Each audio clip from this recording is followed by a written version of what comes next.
Hi, my name is Dynasty, and welcome to TV 1061. Join our network and broadcast your event live across the continent. Come to our studio and film and stream your talk show, sitcom, showcase, and broadcast it worldwide. Combine multimedia with your live stream. Independent filmmakers, show your movie and afterwards interview your cast live. Sponsors, advertisers, I'm talking to you. This is your chance for global exposure. These are very exciting times we live in. Traditional TV is all but a thing of the past. TV 1061 is now on the Roku platform with a viewership of 46 million and counting. Roku is an industry leader in internet TV. It is the most popular and fastest growing internet TV platform. If you are interested in developing and streaming your own show or movie, or coming in as a sponsor or an advertiser, please send your contact information with a short description of your interest to 1061tv@gmail.com. Thank you. Hi, my name is Dynasty, and welcome to TV 1061. Join our network and broadcast your event live across the continent. Come to our studio and film and stream your talk show, sitcom, showcase, and broadcast it worldwide. Combine multimedia with your live stream. Independent filmmakers, show your movie and afterwards interview your cast live. Sponsors, advertisers, I'm talking to you. This is your chance for global exposure. These are very exciting times we live in. Traditional TV is all but a thing of the past. TV 1061 is now on the Roku platform with a viewership of 46 million and counting. Roku is an industry leader in internet TV.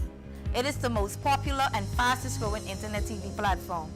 If you are interested in developing and streaming your own show or movie, or coming in as a sponsor or an advertiser, please send your contact information with a short description of your interest to 1061tv@gmail.com.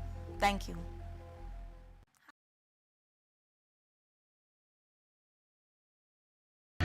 Good afternoon. I'm Lieutenant Elmer Horn with Douglas County Sheriff's Office, and we're here at one of our communities, and Sheriff Pounds is here with us. And Sheriff Pounds is very involved in his communities, and he come out. We brought out our grill and our smoker so we can come out and help cook for this community, and Sheriff Pounds himself has come out and helped cook with us, and he's here to cook and help these folks today. Good afternoon, ladies and gentlemen. This is one of the programs that I call taking my community back. If you don't get out there and get involved in your community, you ain't gonna be able to get it back. And the sad part about it, we losing our young men at such a pace that it's unreal. We got to come up with something that will help us with these children. Got to. So this is what I'm doing. I love it. I'm out here in the sun. It's hot, but like I said earlier, we're going to do these until we get that gap between law enforcement and the community bridge. We're going to bridge that gap because we're going to get out of here. We're going to shake hands. We're going to find out if they got any kind of problem we can assist them with and invite them to the sheriff's office and come to the roll call. Just come see what's going on at the office. Thank y'all so much for being here. Thank you, Sheriff Pounds. And like I said, this is just one of many events that we bring this grill out to help with our communities and get involved.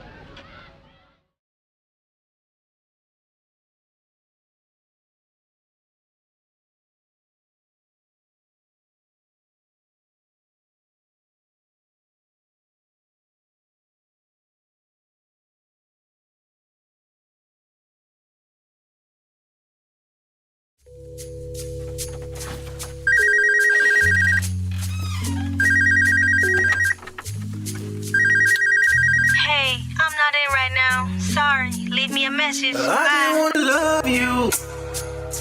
Meet me at the hotel room, or you can come over. So many things I wanna do to your body, driving me crazy. I just wanna love you. Meet me at the hotel room, or you can come over. So many things I wanna do to your body. Hello and welcome to Bedroom Chronicles. My name is Mercury Risings and I'll be your guest today. No, I'll be your host today. Well, and your guest. So we're going to be talking about my book, Men in My Bed, True Love is Hard to Find, Relationship Chronicles. So today, I think I want to talk about relationships when it comes to why women cheat. Oh, that's nice. So I think that a woman may cheat because she doesn't have all of what she wants in one particular man. So for instance, let's say you have a husband and the husband can do everything besides for satisfy you. 75% in the bedroom, he's pretty good, but the other 25% he's a little lacking. So let's say you went through that for a few years. So you get the, and I know I'm always talking about the lack of intimacy, a lack of romance, where it's like, oh, he's not holding my hand, oh, he's not kissing me, and it might be some reasons behind those things. But if you're married to somebody, then you should be able to do those things, because you actually should have been doing it before you got married. But anyway, everybody show affection differently. So she decides that, let's say she decides that she wants to she needs a little bit more, not want, she just needs a little bit more. So she saw somebody and he piqued her interest, and then maybe the first thing he did was grab her hand and say, oh, hi, can I talk to you? Oh, you're so beautiful. What's your name? I'd like to get to know you better and stuff like that. But he don't know that you're married right now. Maybe you're wearing your ring, maybe you got it in your purse. But anyway, so they get to know each other. And of course, she's going to be honest and let him know that she is married and he's not concerned about the husband. And most men aren't concerned about the husband or the boyfriend. They just want to know about you. And I would say that she goes on this exploration and she gets to know this other man intimately, not frequently on an intimate basis, but enough to the point where she feels she's missing a lot from the bedroom with her and her husband. So, and I'm trying to paint the picture of why a woman may cheat. But I'm not gonna say every woman gonna cheat, because some women are just satisfied with having less. They just, what they call it, I'll get back to that later, but anyway. So this woman, she realized that she's not being fully satisfied in the bedroom and she wants more, and she was liking what the new man was giving her a couple of times a month. So he was showing her all the affection on the side that she wasn't getting from her husband. So let's say the husband is, I'm going to give him a character, good, low image. So he is, let's say he's 6'2", 230 pounds, a little pudge, but runs a bath water, irons her clothes for work, wash all her clothes, does all the domestic stuff. Fixes her, have her dinner ready when she get home from work, because he's retired, and rub her feet after she take a bath, and wash her back, and what else? He'll go to the store and bring back all the little things that she likes, like her bath salts, her special soap, and so he does all of this stuff. And later, actually, she don't have to do nothing. She doesn't even have to cook. She don't have to clean nothing. But she wants, so then in the bedroom, he is, he's just from the chest down, I would say. Chest down with no penetration. So, and any woman can, I guess, from me saying all that, is you can see that, well, yeah, maybe she might be missing something. He's just going from chest down with no penetration. So she might have a little yearning for something else. Even though he is pretty good with from chest down with no penetration. It's satisfying, but she still wants the neck up and penetration. So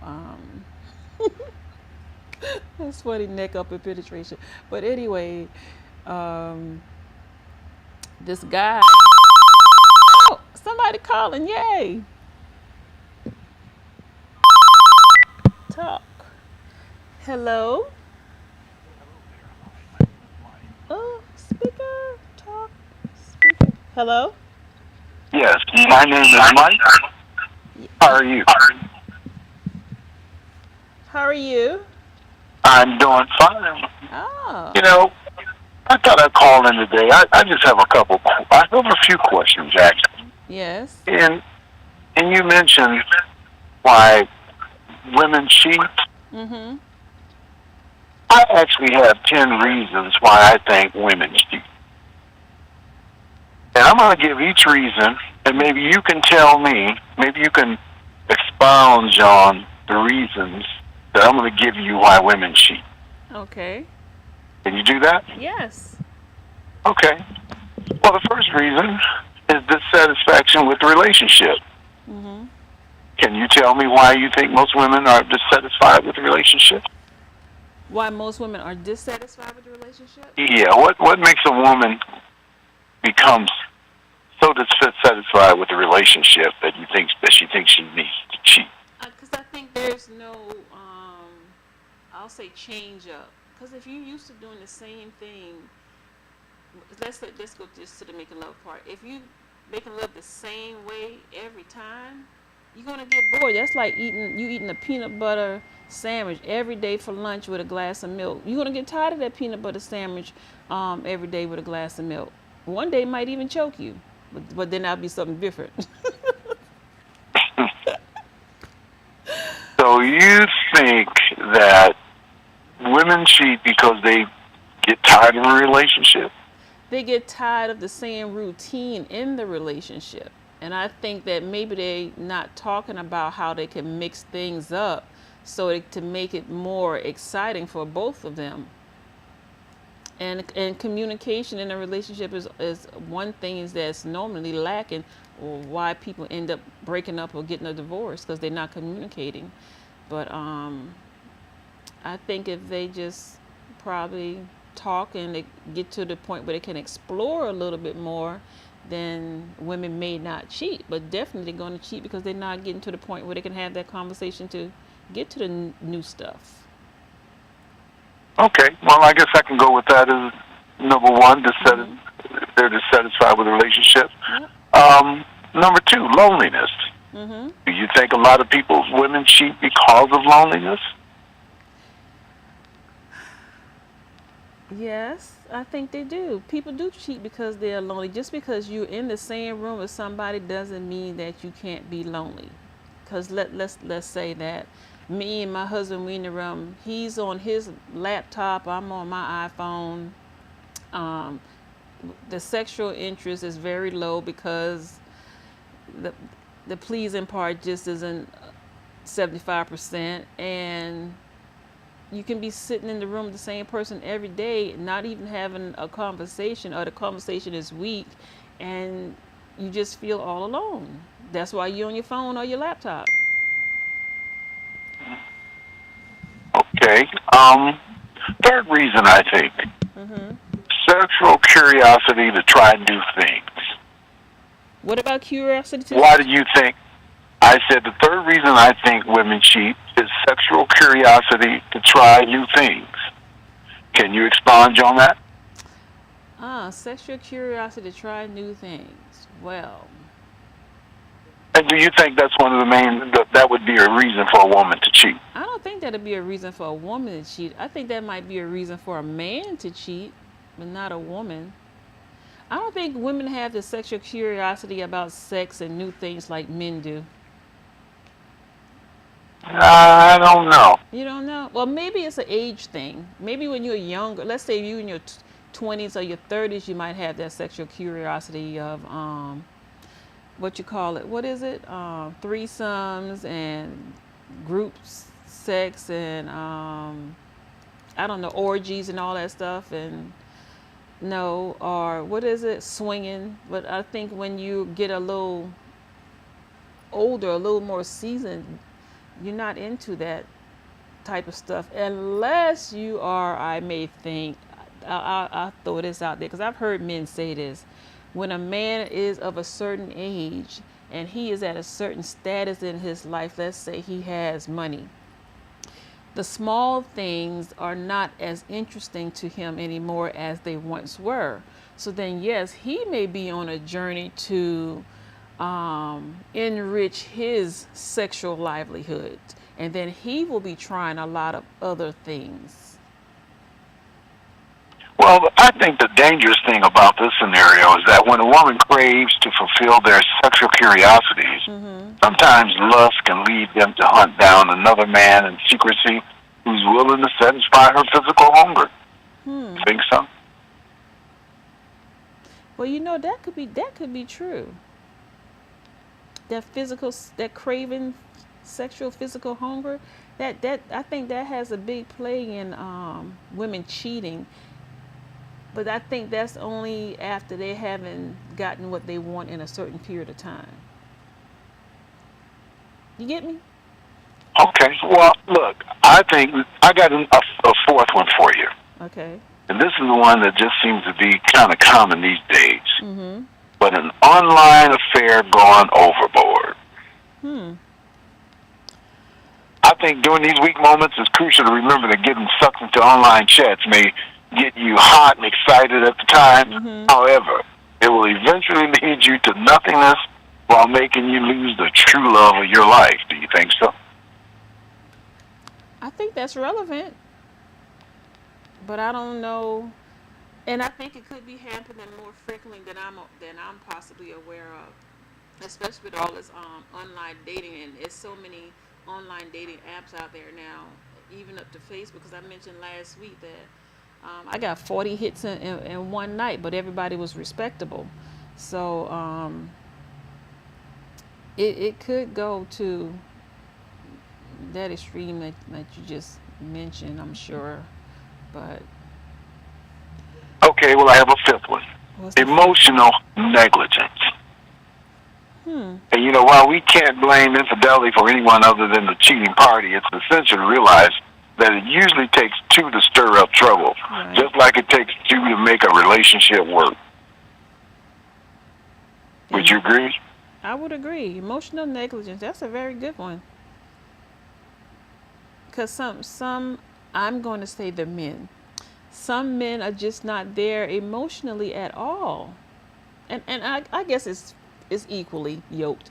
So, but some men are just not emotionally mature to be to show or even know how to show that side in a relationship. And that's one of the main things that women look for in a relationship, that's someone that's emotionally available, because we are emotional. Yeah. Okay, I have another one. Yeah. Misleading social circles. What kind of social circles? Misleading social circles. What do you mean by misleading? Okay, well, imagine your friend telling you it's all right to have needs and do something about them. He or she is trying to keep you from living your life while he does absolutely nothing but inflicts emotional pain on you. These comments, I think they make you believe it's perfectly fine to cheat on your partner. That's essentially why it's so important to surround yourself with the right company when you're looking to live your life right. Right. You think so? I think so. I do. What do you think? I think often what happens when you start dealing with friends and you start telling your friends and your social circle about what's going on, everybody is not interested in your best, doesn't have your best interest at heart. They don't. They most definitely don't. I've experienced that. How about you? Yeah. Yeah. That's what I'm talking about. Misleading I've social experienced circles. it 20 times too many. Okay, well, I have another one, I think. What? I think self-medication for depression. What kind of self-medication? What kind do you think I'm talking about? I don't know. sex is a self-medication for depression. Well, I think people taking antidepressants, they induce the same chemicals when dealing with depression. Therefore, I think when a woman is dealing with such an underlying condition, either knowingly or unknowingly, and finds herself attracted to someone on the outside relationship, you can already guess what happens, right? No, what? No. No, what? Yeah, it's time to give it away. Oh, that's what it is, huh? I think it's worth mentioning that women tend to have a higher rate of suffering from depression. I think that before anyone starts pointing fingers, it's better to understand that that's the cause first. I think this form of infidelity is often a product of depression, even when the cheating party doesn't desire to keep themselves sexually associated with another being in essence. I don't know, because,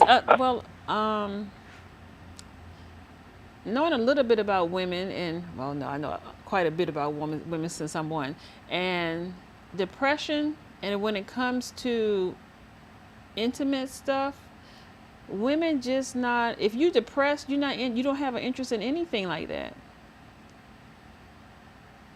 You don't have an interest in sex. You might have an interest in something that's going to make you feel better, but it's not going to be sex, because it's not going to last long enough. I don't know. I think, well, I have another one. I think that might work for a man if he's depressed. He'll take, because men, they'll just do things for the short period of time. It don't have to be something that's going to last for days. They just want something like a fix for right now. And that's just my perception. So that's not any kind of scientific research. So, But then I think that brings us to an eighth one, which is a coping mechanism for numbing feelings. Enabling? No, I think a coping mechanism for numbing your feelings. Yeah, that's true. But it's only going to be numb for a short period of time. And I just think people tend to develop different methods to cope with trouble feelings. Yes. Sex is unfortunately one of those coping mechanisms. What is one of That's those? sad. I'm sorry. What is one of those coping mechanisms? Sex, unfortunately, is one of those coping mechanisms. It is. That said, several researchers have concluded that when you lose control of your life, sex usually ends up becoming an escape for reality. Do you think so? I think so. I think that can be so, especially if you put masturbation in there. Okay. Because that's, well, look, case in point, right. Giving in to your sexual drive is often more addictive than drugs and alcohol. Creating fantasy world for people where they could numb their pain and even experience a much needed exhilaration jolt, untimely. There's an adrenaline rush to infidelity that no one is immune to, be it man or woman. Wow. Think so? I think so. I need to turn this volume up somehow. You got to give me more than that today. Don't be trying to turn the volume up now. You hear me. I'm just trying to hear you better. So, well, I think here's another one. Here's to add to the mix, and it's probably the coup de grace. Okay. Alcohol. You think so? Alcohol and what? Just alcohol. What about alcohol? Alcohol, just alcohol. Oh. Alcohol is one of those reasons for infidelity that don't need any explanation. Oh. It's an important factor we couldn't miss listing in this conversation. Some women tend to abuse alcohol when they're out clubbing or partying with friends. Right. They can't hold their liquor. So therefore, they end up finding themselves in another man's bed the next morning with no memory whatsoever of the previous night. Yeah. Does that ever happen to you? No, that never happened to me, but it did happen to a friend of mine, and I found that unbelievable, because how can you engage in a sexual activity with someone and not have any remembrance of it and you wake up and look up at that person in the face the next morning, and you still don't remember nothing. So no, I wouldn't. I can't even see myself drinking that much where I can't remember. Yeah, but I think some women, they may not even feel any remorse. They what? You know, they may not feel any remorse. Some women don't feel any remorse. They don't even remember the night. No, she didn't remember nothing. All she knew that she fell. She was about to fall. They were standing up. She was about to fall. He caught her, and the next thing she knew was she woke up and was looking him in the face the next morning.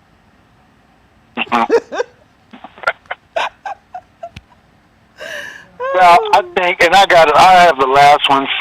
The last thing I want to say about that, and I think this is, quite common. What? I think it's just lack of excitement in the life, low self-esteem. And that's a good point. That's a very valid point, because I have had a friend of mine that told me that they had low self-esteem. I'm like, they didn't look like they had low self-esteem. Their behavior wasn't like they had so low self-esteem in my presence. But things that they did outside of my presence did indicate that they may have low self-esteem. And then based on the alcohol consumption, the in and out of relationships not lasting, and I'm like, wow, maybe they really do have low self-esteem. And then we had a conversation about their self-worth. Do they recognize their self-worth? And that seemed to be something that they kind of was thinking about deeply for a while. So, well, the sad part about it, when one fling usually ends, they pursue yet another romantic affair to offer themselves the proof of their desirability. Wow. And the cycle continues. Wow. Do you think so? So are you married, or have you been married? Yes. Oh, so did you cheat? I'm going to take the fifth. You going to take the fifth? I guess when you take the fifth, that means yes, right? Yep. Normally it does. It sure does. Well, anyways, I appreciate your time today. No. And I think that's going to be the end of my questions for you. Really? You want to leave that soon? I'm going to leave that soon. Wow. Well, thank you for calling in. I didn't get your name. My name is Michael Davis. Oh, Michael Davis. Oh, Michael, you called in before, didn't you? I did. Always call on your show. You have. I love it. Oh, well, thank you, Michael. I hope you call back again. I will. Okay. Next week. Next week. All right. Bye. All right. Bye-bye.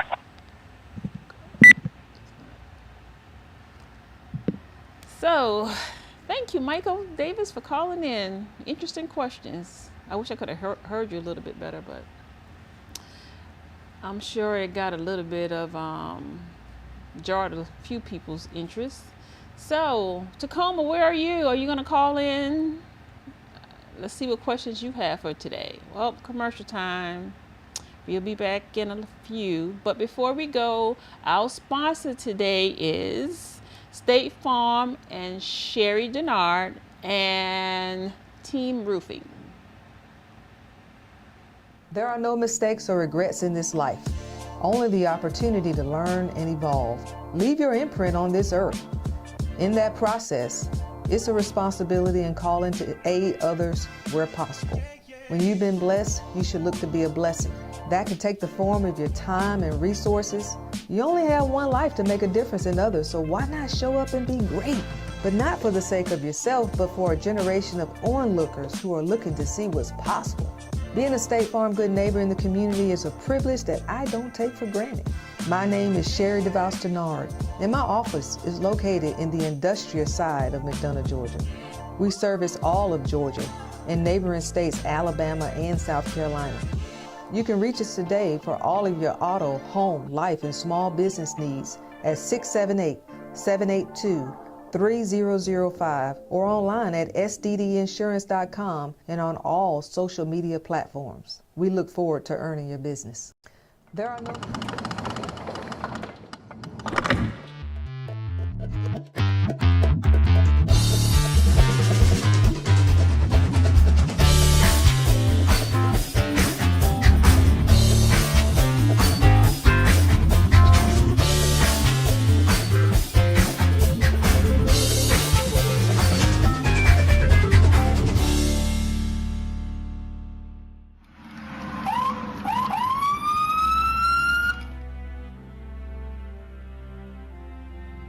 Hi, I'm Chief Gary Sparks with the Douglasville Police Department.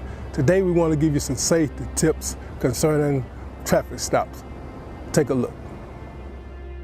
So you look in your rear view mirror and see flashing blue lights. What do? Remain calm. Yield to the right and pull your vehicle over into an off-road area that is safe for both you and the officer. Put your car in park. Remove your foot from the brake and turn the radio off. Remain in your vehicle. Have your driver's license readily available for the officer. Keep your hands on the steering wheel, visible for the officer at all times. If you need to retrieve any items from the interior, explain what you're reaching for to the officer and avoid any sudden movements. Rolling the window down completely establishes a level of trust with the officer and allows for ease of interaction during the routine traffic stop. Be courteous and polite. Be cooperative and willing to follow the officer's instructions. During a routine traffic stop, the officer will return to his vehicle to run the tag and driver's license verification and complete a citation if one is necessary. Once the officer returns and approaches your vehicle, whether or not a citation or warning is issued, please remain calm, courteous, and cooperative. Sign the citation acknowledging you agree to appear in court, and do not dispute the citation with the officer. The officer will give you a court date to explain or defend your infraction. Okay, ma'am. Like I told you, I did clock you at 51 in a 35 mile per hour speed zone. I did issue a citation, okay? This here is going to be your court date. I just need a signature from you stating that you received a copy of this citation, okay? Yes, sir.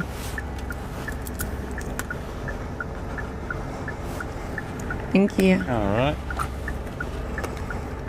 Here's your driver license. Thank you. Along with a copy of the citation, okay? Do you have any questions or concerns for me? No, sir. Okay, well, you have a nice day, okay? Thank you. Thank you. Following these few simple steps will help ensure a safe interaction for both you and the officer. I hope these few tips help you as it relates to dealing with law enforcement and traffic stops. Not only in traffic stops, but in all encounters with law enforcement. We hope that all our encounters are safe for the citizens as well as for our officers. Again, we want you to be safe, and if you have any problems with the Douglasville Police Department, don't hesitate to give us a call and make your concerns known. I would add that Georgia is a right to carry state, and we hope that if you are carrying, that on these traffic stops and all encounters, please let the officer know that you are carrying. This will ensure your safety and our officers' safety. Thank you, may God bless you, and may God keep our community safe. We are one.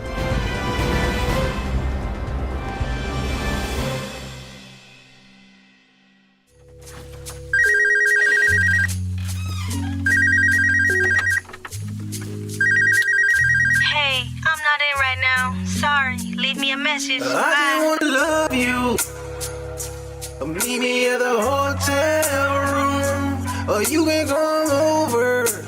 So many things I wanna do to your body, driving me crazy. I just want to love you. Meet me at the hotel room, or you can come over. So many things I wanna do to your body. Okay, welcome back to Bedroom Chronicles. My name is Mercury's Rising, and I am your host today. And we are talking about men in my bed and relationship infidelity and all that good stuff, and basically why women cheat.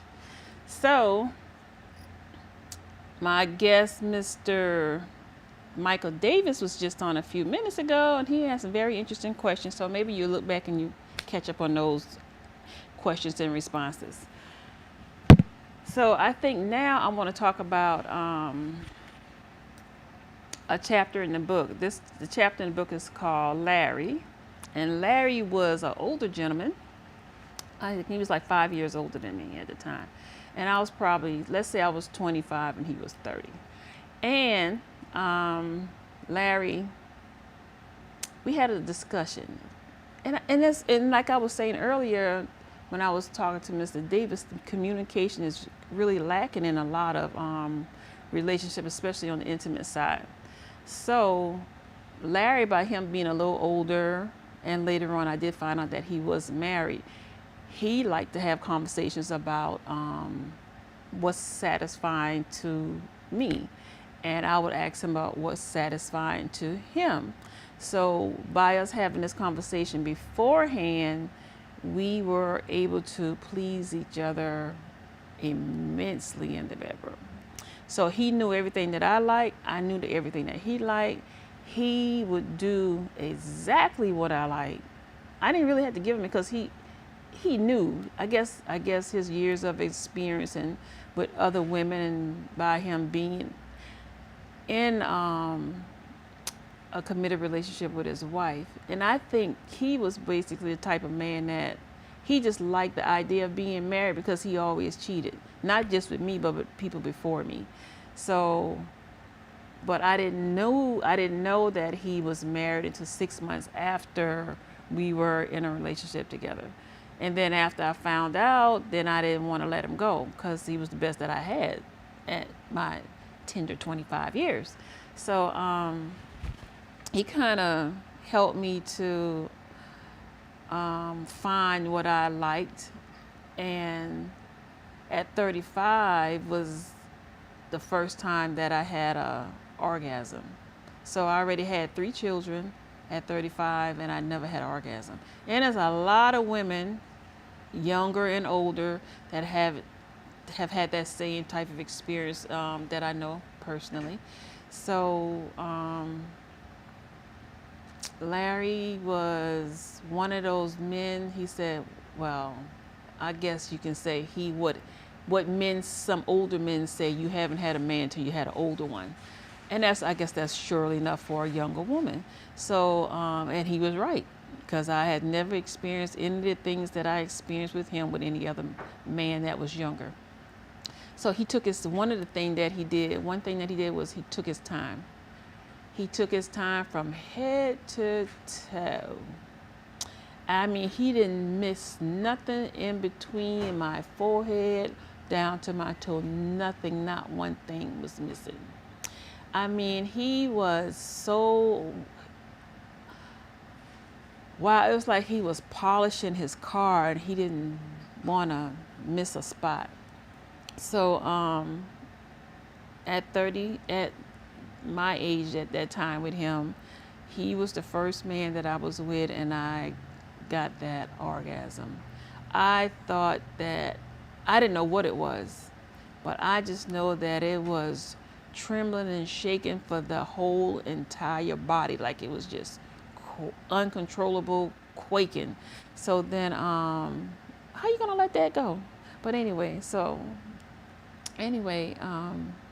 it went on for probably another 6 months before I decided that I wasn't gonna continue it anymore. Because I found out some things after the fact, like, you married and you only live 5 miles from me, but I was looking forward to you driving from South Carolina every Friday. But long story short, I was really, really, really into him. He was fine as shit.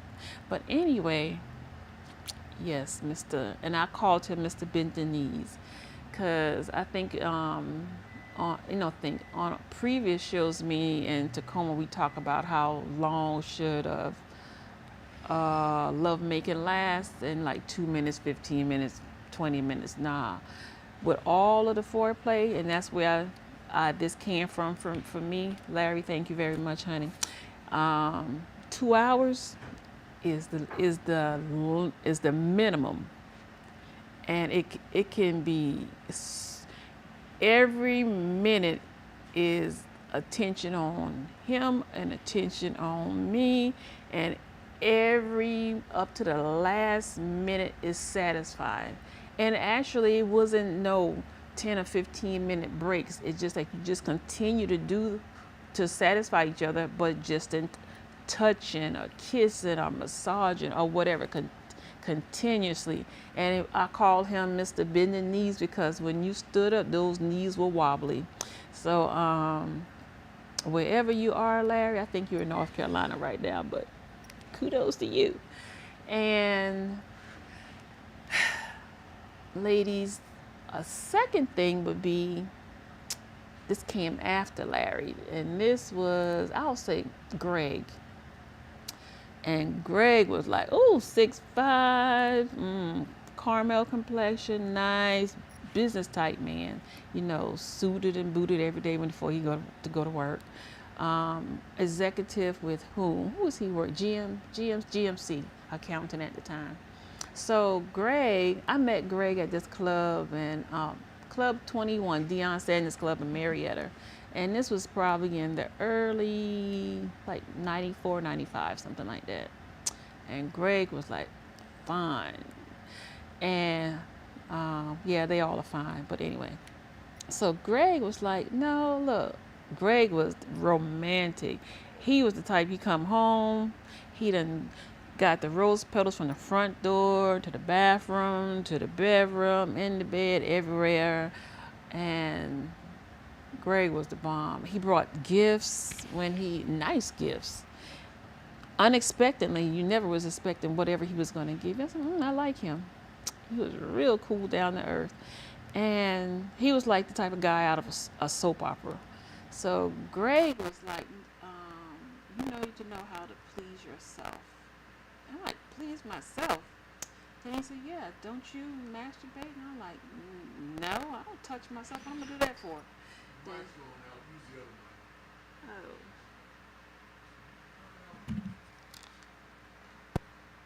can you hear me now? Okay. So Greg was like, it's on. On or off?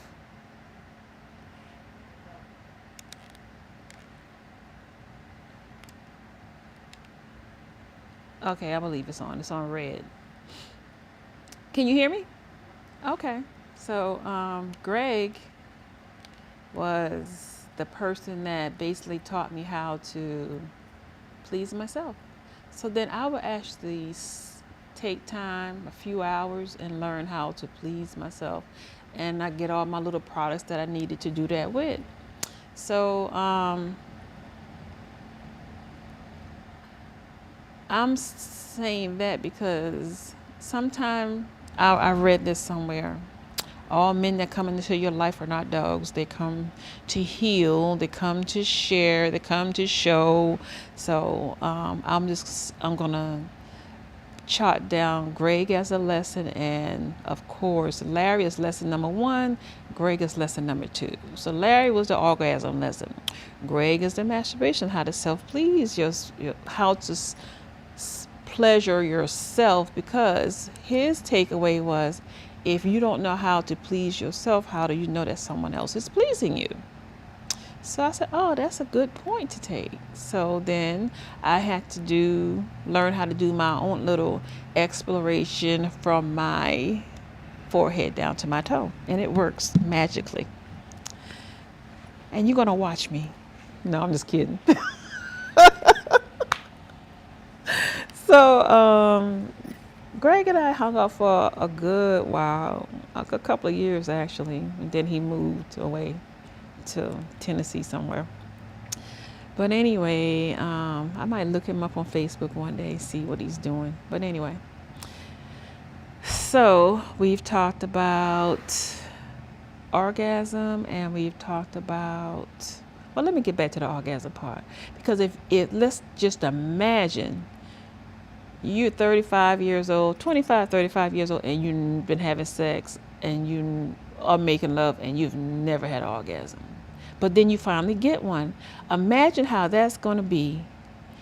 You can't imagine how that's going to be because it is out of this world. It is like, I'm sure y'all have seen Tarzan and the elephants in the jungle. And you hear those elephants scream. They just take their horn and it just lift it up in the air and it just scream and the horn just sticks straight out. So imagine you sitting there and whatever you're doing, maybe you're riding let's say you're riding his face, and then that it gets to that point and then it erupts, and then that scream that you let out for the first time, it is uncontrollable. You can't even close your mouth. It's just like you singing opera at the highest pitch, and my goodness, it is, I still can't describe it, but it is amazing, amazing, amazing.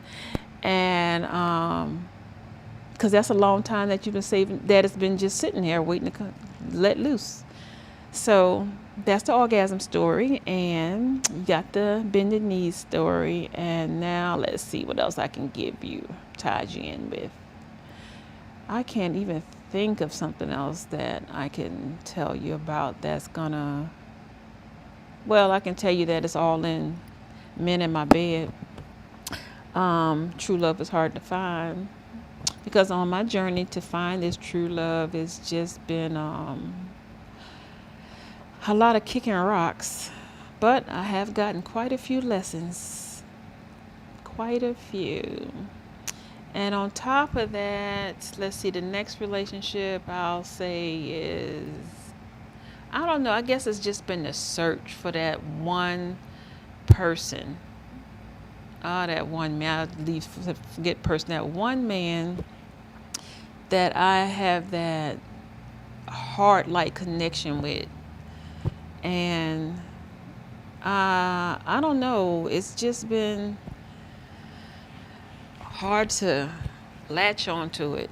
And even when I think I get close, I'm not.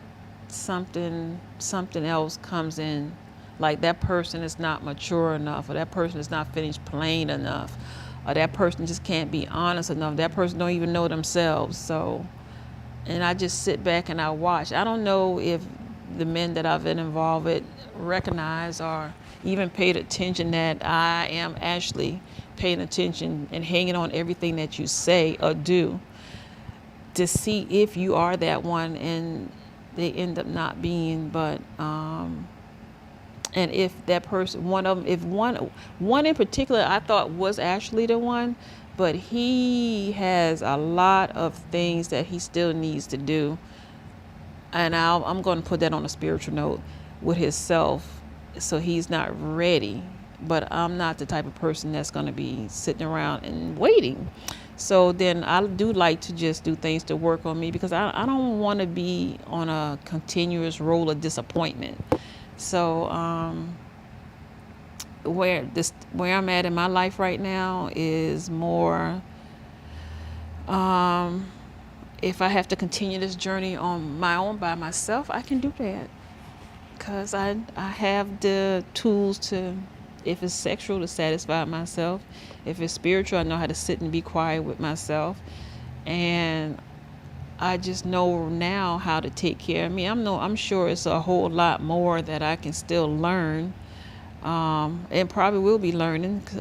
I'm sure this time that I have left on this earth is a lot more to come my way.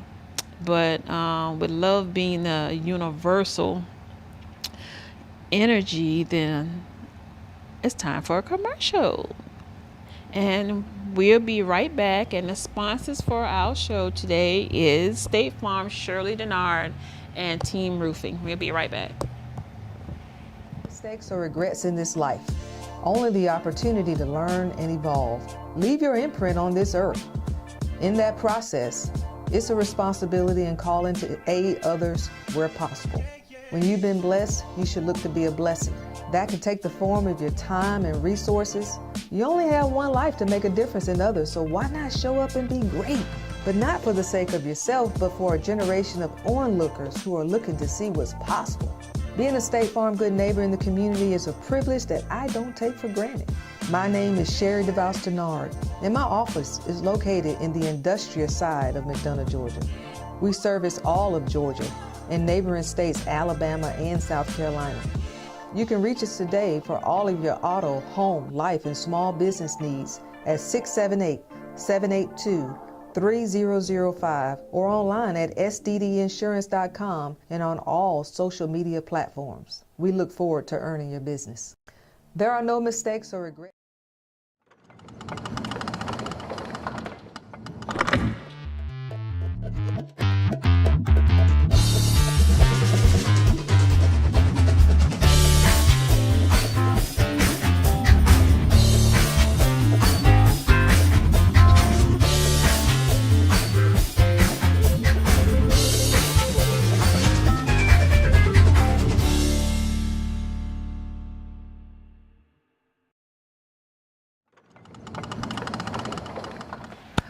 Welcome back to Bedroom Chronicles. I'm Mercury Rising, and I'm your host, and we are talking about relationships and the ups and downs of those relationships, and cheating and orgasms and not having an orgasm and for 25 years until you get your first one at the age of 35, and the lessons that men teach you along the way, such as how to pleasure yourself. So my book, Men in My Bed, you can get it on Amazon and any place that you can order a book online. And with that much said, this is this right here, this Relationship Chronicles, could be pretty teary-eyed because I don't think that I've come across the ideal relationship that I want. I'll just say, okay, what I want in a relationship for me at times is hard, because sometimes I think that I want it, and then when I get it, I don't think that that's not what I really want. So, but I do know that I want someone that's, like Mr. Davis was saying, mentioned, I want someone that's emotionally available, meaning that you're not afraid to talk to me about what you're feeling or not feeling. You're not afraid to be intimate and let go because you're not afraid to be hurt. Not that won't be my intention, but hurt is a part of growth. Pain is a part of growth. So if you emotionally growing in any relationship, there's going to be some hurt and some pain, but it's just how you get through that hurt and pain. So and I would like to be in a relationship where if I'm hurt or in some pain emotionally, that my partner be there to hold my hand and be able to hold my hand and give me a hug. Not just sit there and look at me cry and don't know how to console me. No, I want you to lean in and come on, give me a hug, and baby, to be okay. And that type of emotional outburst, but not just sit there and stare at me because you don't know what to say or what to do. Just take her hand. So, and I'm a very affectionate person. So, and I would like my partner to be able to mirror me, and I can mirror him as well. Meaning that you do as I do, and I'll do as you do, and then we be able to take care of each other. So, but communication for me is a big thing. Because I need to know what you're feeling. And I'm going to ask you 1,000 times. I remember when I was married to my second husband, he was like, and I think it was probably within the first couple of months that we got married, he's like, are you going to always talk this much? And I'm like, yeah, I'm going to always talk this much. And because he is a very quiet person unless something is actually bothering him. And you shouldn't wait until something get to the point where it bothers you before you say something about it. No, you should say something about, okay, you know, when we were in the store a few hours ago, you did so and so and so, and I need to ask you, what was that about? Because it made me feel some kind of way. But no, he gonna let it just ball up into him for weeks and months before he get it off his chest. But I'm not like that, and I can sense when something is wrong. So then I'll be like, okay, what's bothering you? You want to talk about it? But no, you still holding in. Don't hold stuff in until it balls over and then you're gonna explode. No, in a relationship, you should be able to just, okay, we need to sit down and talk. Can we talk about this? Or this is what I would like to talk to you about, and then you go from there. And don't hold grudges. I learned from my great grandmother. And other people too, if they've said, don't go to bed angry, don't go to bed mad. I remember Joe, it's in the book, the one that called himself the bronze goddess, and man, he was fine too. Joe. Hey, Joe. But anyway, we used to do this thing called Truth or Consequences. And Truth or Consequences is every Saturday, we would sit down in the kitchen, he'd cook breakfast, and we would just sit to the table, and this is our time to talk. So we prepared a certain little ritual that we did on Saturdays. So we had no friends to come over on Saturday. It's just me and him. We take the mattress off the bed, put it in the living room on the floor in front of the TV. Then he can go in the kitchen. He's going to cook breakfast, and we're going to sit and chat, and we're going to talk about truth or consequences. Okay, we're going to tell the truth, and the consequences is that, okay, either he going to give me some head, if that's going to be the consequences for him, and the consequences for me will be to give him some, but only if we get upset. So you couldn't get upset. So that's what we did. So he would tell me if somebody approached him, or if he cheated, or he was on the verge of cheating, or whatever. And if I got upset, then I had to return. The favor was to return some oral to him, but I didn't get upset often, so I had to practice on that now. But you find ways of adding things to your relationship to make it better, and things gonna always happen. Unexpected things always happen.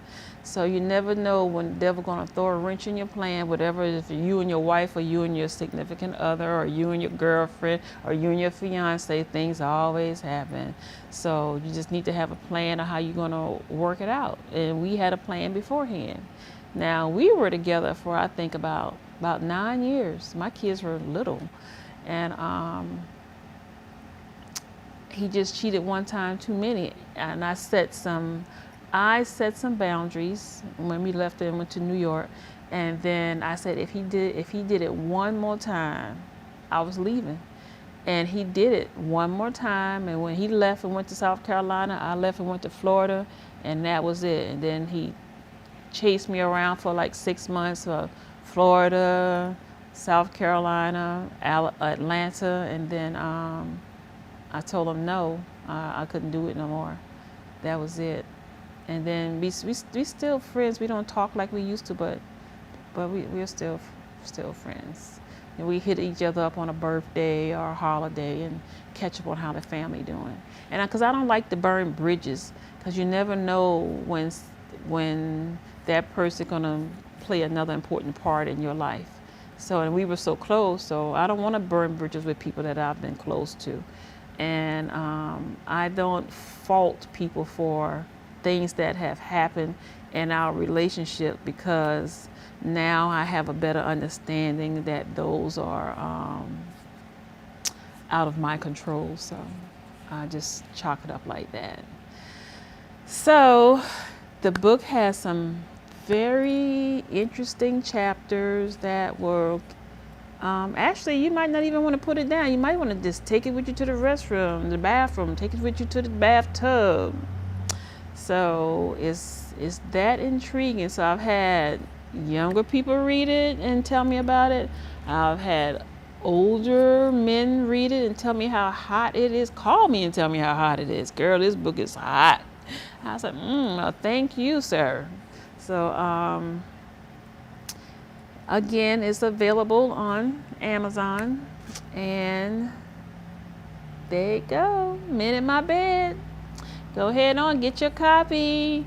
And I think I'm gonna have some good news coming up probably next month on the next step that, or the next process, or the next part of this project with Men in My Bed.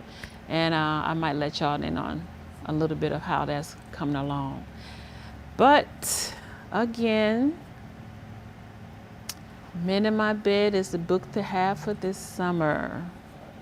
So actually get it now, so you can be there and read it a couple of times by the time May come around or June come around. So it has a lot of tools in it that you can help you in the bedroom. It has some techniques. One of the techniques that is used is called the Remy. I'm not going to tell you about the Remy. You're going to have to buy it to find out about the Remy.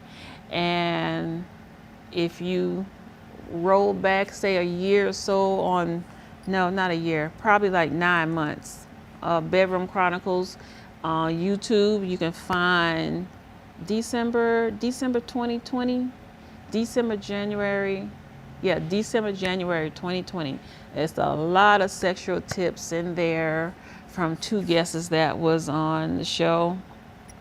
And those tricks that they were using were outrageous. But anyway, just tune in, stay tuned in, and see what you can pick up that might can help you better understand your man or better understand your woman, or help you with not being so bored in the bedroom. Because boredom in the bedroom is just not gonna work. And at some age you might say, oh, sex is not important. Sex is not that important anymore in my relationship. But men think differently, women.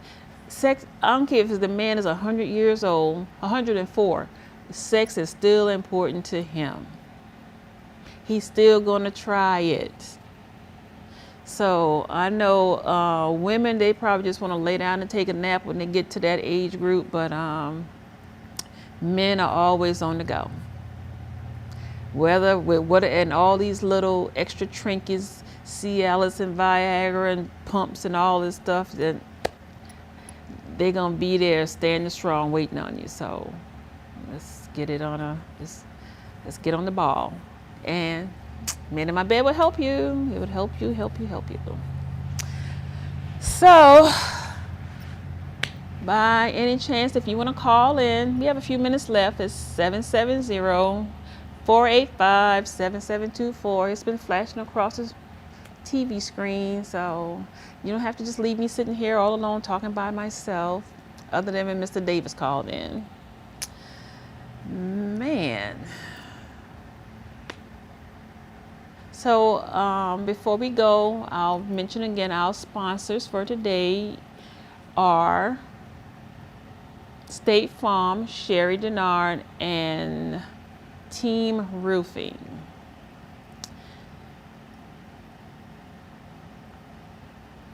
Bedroom Chronicles has enjoyed talking with you all today, and hope to see you next week, Saturday at 3 p.m. Until then, Amazon, Men in My Bed, True Love is Hard to Find, Relationship Chronicles. Thank you for joining.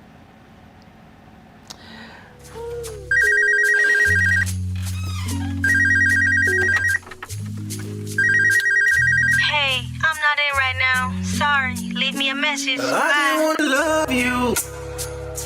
Meet me at the hotel room, or you can come over.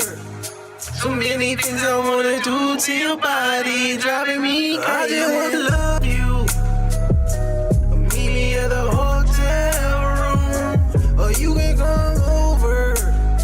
So many things I wanna do to your body. Welcome to the all-new Talk Show Divas.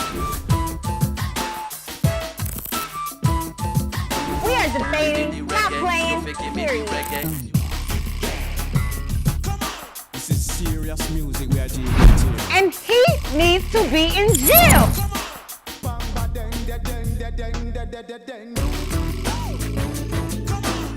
So what about that Florida bill though?